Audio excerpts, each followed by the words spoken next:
Bonjour à tous. Angleterre, un tyran domestique tue ses deux fils de 9 et 12 ans en incendiant sa maison.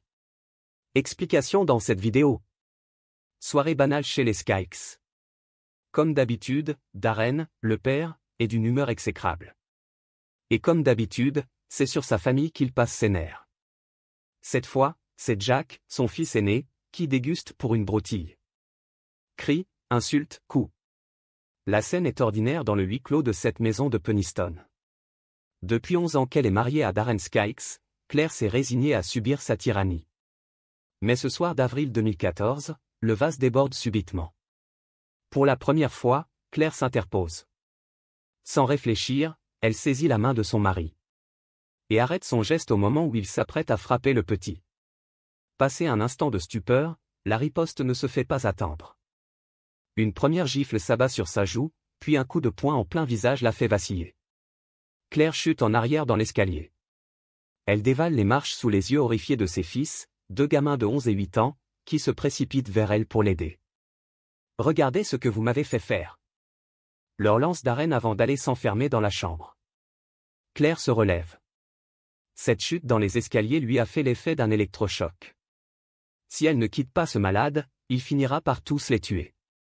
Lorsque Claire a rencontré Darren Skykes, ils bossaient tous les deux dans la même entreprise, elle comme comptable, lui au département vente. Ils ont emménagé ensemble puis leurs deux garçons sont nés. L'histoire classique de bien des couples. Sauf que Darren coche toutes les cases du parfait pervers narcissique. Jaloux, autoritaire, possessif, il isole Claire de ses proches. Il la rabaisse en permanence, la malmène, l'humilie. Ce qu'il lui reproche ? Tout et n'importe quoi. Si le repas qu'elle a préparé n'est pas à son goût, il fracasse les assiettes contre le mur. Si elle fait mine de lui tenir tête, il lui balance la télécommande au visage. Les enfants ne sont pas épargnés. Ils n'obéissent pas assez vite. Leur père les frappe. Leur chambre n'est pas rangée. Ils jettent leurs jouets à la benne. Les deux petits garçons sont pourtant sages, bons élèves, attachants. Ils ne demandent qu'à s'épanouir. Après sa chute dans l'escalier, en avril 2014, Claire se réfugie chez sa mère avec les enfants.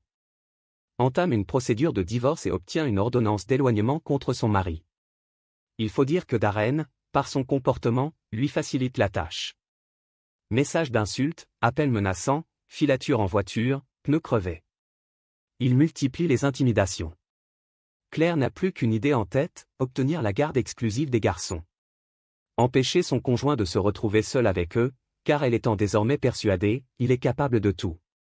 Elle alerte les magistrats, les services sociaux, mais ses mises en garde, malheureusement, restent lettre morte.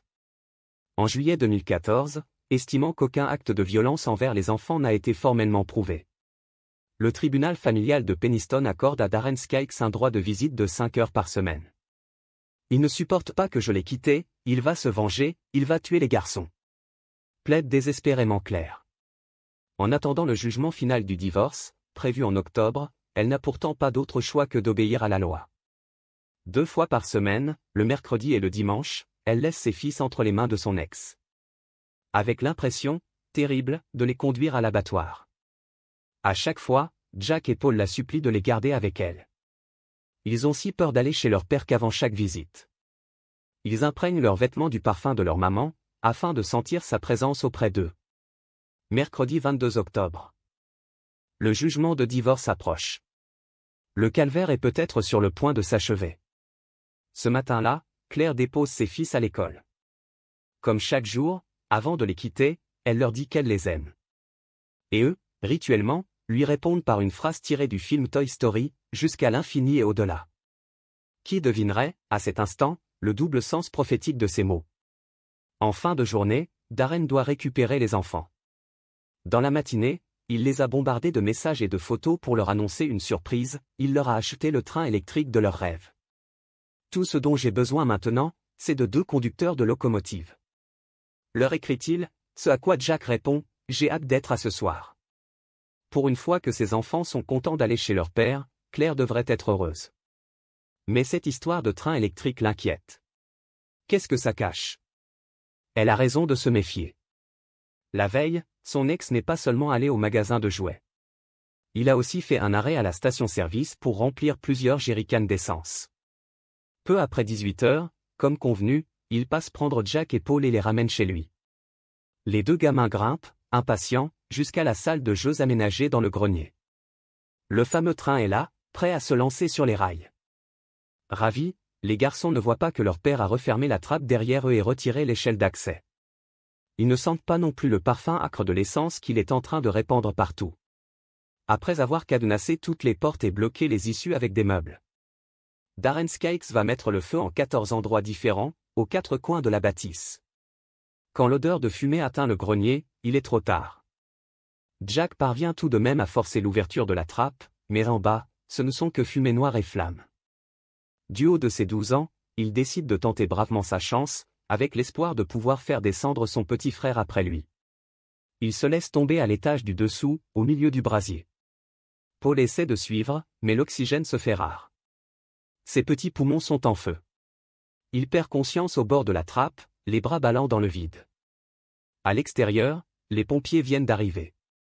Le sinistre est impressionnant, les flammes lèchent tout l'étage, la toiture est à moitié calcinée. Les sauveteurs se jettent dans la fournaise, se fraient un chemin jusqu'à l'étage, où ils découvrent le cadavre de Darren. Non loin, un enfant grièvement brûlé.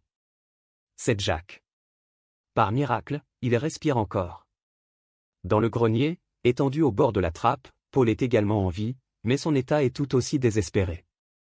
Tandis que les deux frères sont évacués en urgence, Jack trouve la force de murmurer aux pompiers qui le soulèvent dans ses bras. C'est mon père, c'est lui qui a fait ça.